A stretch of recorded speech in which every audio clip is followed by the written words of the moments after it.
The Austin Police Department and the entire capital city still grieving over the loss of one of our own officers. Officer Jaime Padron was shot and killed in the line of duty early Friday morning. 24-year-old Brandon Daniel is charged with capital murder, accused of killing him inside a North Austin Walmart. This death comes in the midst of a staffing study at the department that some stress is now even more critical. KXAN's Chris Sadeghi joins us live with an in-depth look at the department that is below the national average when it comes to officers out on the streets. APD is below the national average, but that number can be deceiving because violent crime has dropped recently, and Austin typically is known for being a very friendly place.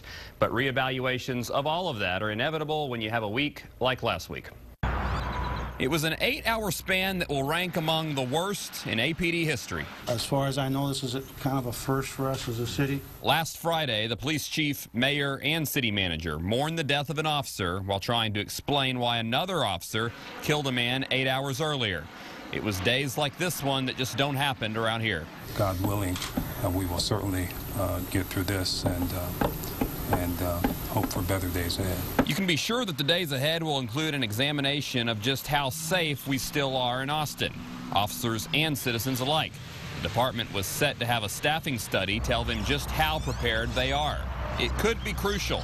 As the chief mentioned Friday, across the country, badges are becoming targets. If you look at what's going on in the country right now, violent attacks, armed attacks on police officers have been going up, up, and up.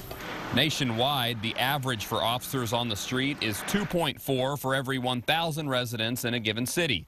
Houston meets that average. Dallas exceeds it. In Austin, APD is operating below that average, and violent crime was still down last year.